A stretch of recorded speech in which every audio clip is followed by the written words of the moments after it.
Sometimes I think that our lives are kind of like going on a big trip up a mountain. I can't imagine even doing that in today's world, for me anyway. I'm Linda Brandt, and I'm telling you some of my story today.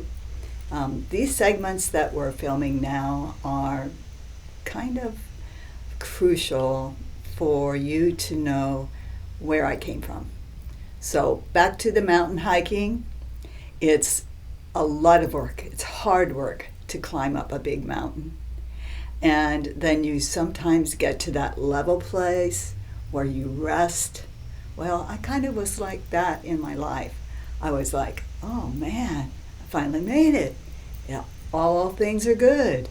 But then going down the other side of the mountain, we sometimes roll down and we go down real quick and we crash. Well, that happened to me too.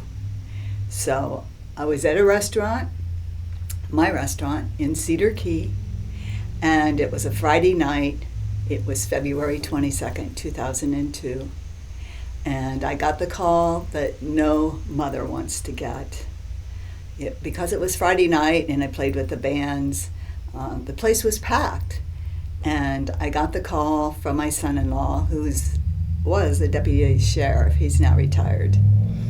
But he called me and he said, Linda, Scotty was just killed. And I said, John, if this is some sort of sick joke, just stop right now. Because he has kind of a sarcastic way of kidding around about things he shouldn't kid around about.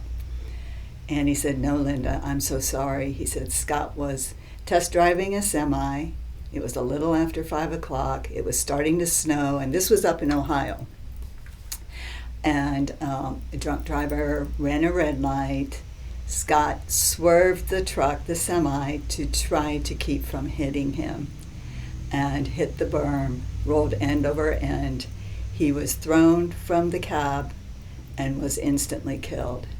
And I know that because I had a friend of mine up there who drove up on the scene. She's a nurse. She ran knowing it was Scotty, and he was already gone. I remember running down the steps of the restaurant, 32 steps, and on my way down, people were trying to like, hey, Linda Love, here to see you tonight. New people were trying to come, shake my hand, new customers, and everything was just a blur. And as I'm running down the steps, my husband's running right behind me. And I spent most of that Friday night trying to get a flight into Dayton, Ohio. And it was insane because this was only 5 months after 9/11. And so everything was kind of shut down. People were really afraid to fly. And even though I had to make such a quick flight reservation, there was a reservation from the guards at the airport in Gainesville. They frisked me when I got there, and they went through all my luggage. And even though they let other people that looked a little more suspect than me, I thought anyway, because I'm sobbing, and I got my seat on the plane, and I remember putting my head up against the window, and the flight attendants said, honey, we saw that your son's been killed and you're on an emergency flight. We'll just sit with you tonight or this morning. And so I don't remember them saying a word other than that. They just held me in their arms and passed tissues to me. And just their presence was calming to me. And I learned a big lesson with that. It's not necessarily the words you say to the grieving or the things you do, even though all those things help. It's just your presence that really means the most. And they really, really helped me get through that flight. Got in, and Scotty's funeral was that week. And it was really, really hard. I got back to Cedar Key the following week and walked up the stairs to my restaurant, and my restaurant was absolutely packed. As I walked through the doors, everybody stood up and they just held me in their arms. They kissed me, they hugged me, they just said how much they loved me. They were praying for me.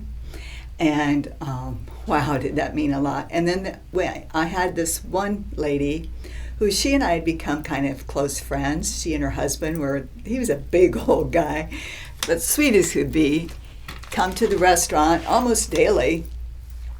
And she told me, she said, I know you don't know me that well because we just moved here in the last year, but I lost my son too in the last year.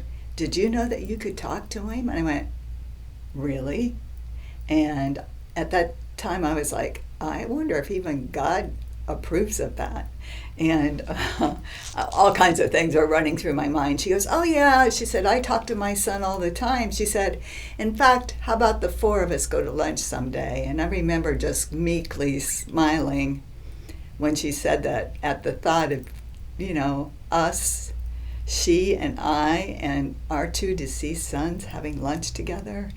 And so that night after I closed the restaurant, it was pretty late, and I walked out on the deck, and the moon was just beautiful over the Gulf of Mexico. Beautiful.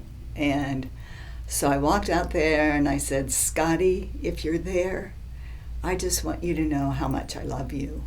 And I've always loved you, but I want you to know it especially now. And I went home after that, and for 3 weeks I stayed in bed. I cried, I sobbed, I was in such despair. I couldn't believe my firstborn son, who I've told you a little bit about in previous segments. He was handsome, he was 32 years old when he was killed. He was so remarkably funny, and people were just drawn to him. He was the father of a little boy and a little girl, and his wife was about due to have a baby boy, another one. And so the thought of him being instantly killed was just incomprehensible to me. And I remember telling you that, this was 5 months since 9/11. Well, something right before 9/11 had happened in our family, and there was a huge rift between all of us. And Scotty called me in November, and he said, Mama, he said, whatever's been between us, he said, will you forgive me? And I said, yes, Scotty, I forgive you. Will you forgive me? And he said, yes, Mama, I love you so much. And I told him I loved him too. We talked for a while, then we hung up. And I was so glad that forgiveness had happened between he and I, and that rift was no longer there, especially even though I didn't know this was going to happen.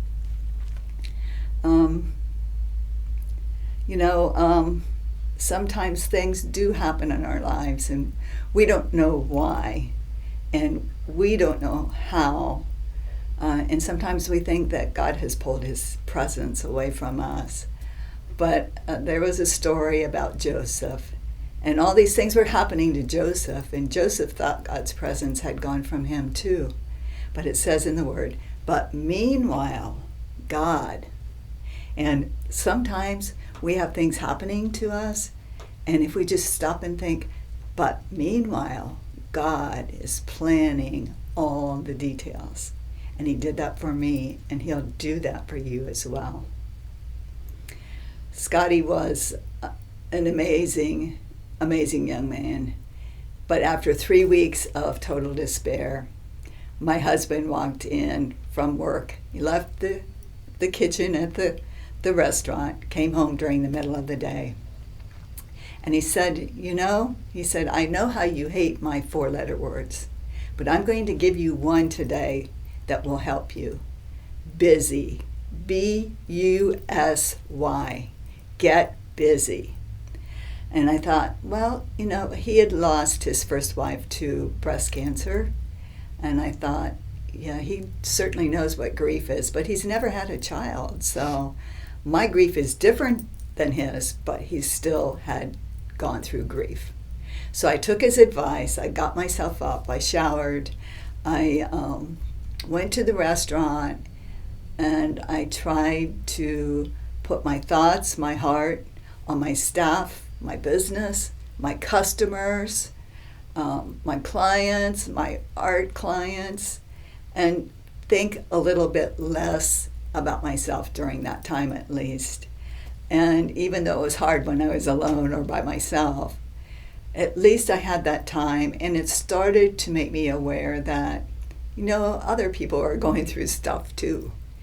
And it did help me. I have to say that healing did come. It came very slowly, or so I thought.